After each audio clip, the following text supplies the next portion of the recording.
नमस्कार, मैं डॉक्टर इंदिरा गोस्वामी, सहआचार्य गृह विज्ञान, महारानी सुदर्शन कॉलेज बीकानेर से MA home science final year के paper 8 extension technique and programme के अंतर्गत पुनः उपस्थित हूँ एक विषय लेकर जिसका शीर्षक है कार्यक्रम नियोजन प्रक्रिया के चरण।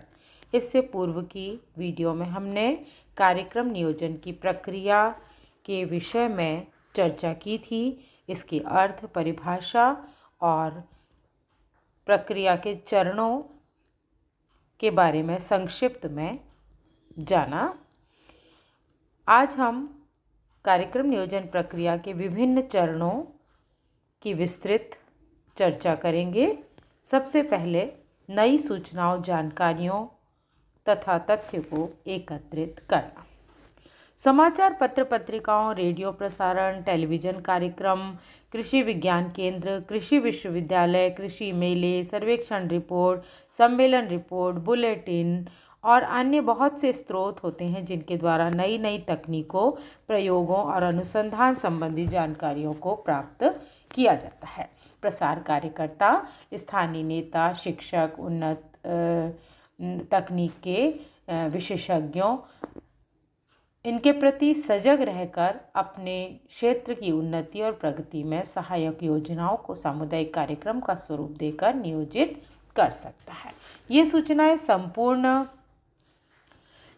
सूचनाएं तथ्यपूर्ण होनी चाहिए और इनके प्रति विश्वसनीयता जरूरी होती है।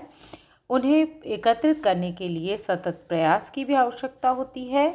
प्रतिदिन नई नई जानकारियां, नए नए तथ्य सामने आते रहते हैं और इनका संग्रह फाइल में किया जाना चाहिए। दूसरा चरण है परिस्थिति की व्याख्या और कार्यक्रम की प्रासंगिकता। उपलब्ध सूचनाओं और जानकारियों का स्थानीय परिस्थितियों के परिप्रेक्ष्य में विश्लेषण करना भी बहुत जरूरी होता है, क्योंकि कार्यक्रम के संचालन को बहुत से कारक प्रभावित करते हैं और इनके विषयक तथ्य एकत्रित करना भी कार्यक्रम नियोजन की प्रक्रिया के अंतर्गत आता है। उपलब्ध भौतिक संसाधन, मानवीय संसाधन, स्थानीय परिस्थितियां, सामाजिक व्यवस्था संबंधी मूल्य और संस्कृति, सामाजिक और राजनीतिक कारक कार्यक्रम को सरकारी, गैर सरकारी सहायता की उपलब्धता, स्थानीय लोगों की अभिरुचि, आवश्यकताएं आदि प्रमुख होते हैं। स्थानीय परिस्थिति का लेखा जोखा बहुत ही सावधानी और गंभीरता पूर्वक लिया जाना चाहिए। कार्यक्रम नियोजन करते समय इस बात पर ध्यान देना बहुत जरूरी है कि उक्त कार्यक्रम को सरकारी सहायता की उपलब्धता है कि नहीं। गैर सरकारी संस्थाएं भी बहुत सारी योजनाएं चलाने के लिए सहायता देती रहती हैं। इस तरह के कार्यक्रमों की एक सूची रहती है और उन्हें चलाने के लिए वित्तीय और तकनीकी सहायता उपलब्ध रहती है। जबकि कार्यक्रम का चयन करते समय यदि इस बात पर ध्यान दिया जाए तो कार्यक्रम संचालन में वित्त का अभाव नहीं रहता है। इसके अतिरिक्त लोगों की आवश्यकताएं, अभिरुचियां प्रायः मिलती जुलती हैं। इनका अध्ययन करना भी बहुत जरूरी है। आवश्यकता और अभिरुचि पर आधारित कार्यक्रमों में लोग उत्साहपूर्वक भाग लेते हैं और उनमें उन्हें अपना हित भी स्पष्ट दिखाई देता है। तीसरा चरण है समस्याओं को जानना। ठीक उसी तरह जिस तरह एक डॉक्टर बीमार व्यक्ति के रोग की पहचान करता है, उसका इलाज करता है, वैसे एक प्रसार कार्यकर्ता को भी अपने क्षेत्र की पहचान स्थापित करनी होती है, क्योंकि प्रायः देखा जाता है कि लोग समस्याओं से घिरे तो रहते हैं लेकिन वास्तविक समस्या को समझ नहीं पाते और फिर समस्या को नहीं समझ पाने के कारण उसका निराकरण भी नहीं ढूंढ पाते हैं। तो ज़रूरी होता है कि समस्या की मूल समस्या से अवगत कराना प्रसार कार्यकर्ता के लिए एक चुनौती भरा काम होता है। लोगों को यह बताना या जताना पड़ता है कि वास्तविक स्थिति क्या है, वस्तुतः स्थिति क्या होनी चाहिए। कई बार तो वास्तविक समस्या होती कुछ और है और दिखाई कुछ और देती है। तो समस्या को ढूंढने, उसकी पहचान स्थापित करने और उसके निराकरण में कुछ ऐसे अभिप्रेरण सकारात्मक भूमिका निभाते हैं। प्रसारकर्ता का कर्तव्य होता है कि समस्या को पहचान कर लोगों को इस बात के लिए अभिप्रेरित करे कि समस्या के निराकरण के लिए वो सचेष्ट रहें। मनुष्य के जीवन में बहुत सी समस्या आती हैं। देखा जाता है कि सर्वाधिक महत्वपूर्ण समस्या क्या है, अर्थात प्राथमिकता के आधार पर समस्या का चयन निराकरण के लिए किया जाना बहुत जरूरी होता है। व्यक्ति अपनी आवश्यकताओं की पूर्ति के लिए सजग और सतर्क रहता है। यदि वह स्वयं अपनी मूल समस्या को समझ लेता है, जान लेता है और उसके प्रति सजग हो जाता है, क्योंकि व्यक्ति की रुचि समस्या के निराकरण में स्वाभाविक रूप से रहती है। किंतु कुछ स्थितियों में प्रसार कार्यकर्ता को बहुत कठिनाई का सामना करना पड़ता है, जबकि लोग अपनी मूलभूत समस्याओं को नहीं जानते और प्रसारकर्ता को उन्हें उसकी समस्या से अवगत कराना पड़ता है तथा लोगों का विश्वास जगाकर निराकरण के लिए उन्हें अभिप्रेरित करना पड़ता है।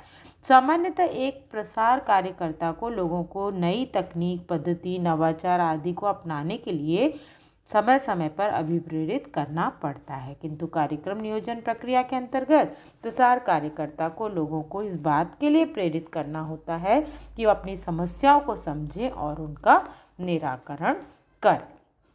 प्रसार कार्यकर्ता का दायित्व होता है कि वो लोगों के जीवन में व्याप्त समस्याओं का सूक्ष्मता के साथ विश्लेषण करे, प्राथमिकता के आधार पर उन्हें सूचीबद्ध करे और कार्यक्रम का नियोजन लोगों के साथ मिलकर करे। अतः प्रसार कार्यकर्ता का अगला कदम लोगों को उनकी मूल समस्याओं से अवगत कराकर उनके निराकरण में उनकी रुचि जगाना और समस्या के निराकरण के लिए कार्यक्रम नियोजित करना होता है। और चौथा चरण है प्राथमिकता के आधार पर कार्यक्रम का चयन करना। हर क्षेत्र में अनेक समस्याएं होती हैं। एक साथ कई समस्याओं का निराकरण करना संभव नहीं होता है। उतने साधन भी उपलब्ध नहीं होते हैं। अतः समस्याओं की पहचान स्थापित करने के पश्चात कार्यक्रम नियोजन प्रक्रिया के अंतर्गत अगला चरण होता है प्राथमिकता के आधार पर इस बात का निर्णय लेना कि कौन सी समस्या के निवारण हेतु सर्वप्रथम कार्यक्रम नियोजित किया जाए। समस्या का चयन करते समय कुछ बातों पर ध्यान देना जरूरी है, जैसे समस्या सर्वव्यापी हो, समस्या के निराकरण से एक बड़े समुदाय को लाभ होना चाहिए, स्थानीय संसाधनों से समस्या निराकरण के लिए कार्यक्रम चलाया जा सकता हो, कार्यक्रम को सरकारी और गैर सरकारी संस्थाओं द्वारा आर्थिक सहायता उपलब्ध करने का प्रावधान हो। इस तरह से इन सारे ही बिंदुओं पर ध्यान रखते हुए कार्यक्रम को नियोजित किया जाता है तो अधिक लोगों का सहयोग प्राप्त करना सहज रहता है। यदि कोई समस्या अधिक लोगों को प्रभावित कर रही है तो उसका निराकरण भी अधिक लोगों को लाभान्वित करेगा। अर्थात कार्यक्रम का चयन करते समय इस बात पर ध्यान देना बहुत ज़रूरी है कि कार्यक्रम के प्रति लोगों का विश्वास जगाना जरूरी है। नई नई तकनीक, नई पद्धतियों से उन्हें लाभान्वित किया जाए ताकि वो भविष्य में भी आयोजित होने वाले कार्यक्रमों के प्रति उत्सुक रहें और लोगों के जीवन स्तर को ऊंचा उठाने में भी ये सभी बातें सहायक हों, क्योंकि लोगों के जीवन को बेहतर बनाना ही प्रसार कार्य का प्रमुख उद्देश्य होता है। तो अर्थात किस कार्यक्रम को आयोजित करना है, समस्या क्या है, समस्या के निराकरण से पूरे समुदाय को लाभ पहुंच रहा है या नहीं, स्थानीय संसाधनों से समस्या के निराकरण के लिए जो कार्यक्रम चलाए जा रहे हैं वो लोगों के लिए उपयोगी या हितकर हैं या नहीं, और आर्थिक सहायता कहाँ से उपलब्ध हो सकती है, उसका क्या प्रावधान है, इन सभी बिंदुओं पर विचार करना बहुत ज़रूरी होता है। धन्यवाद।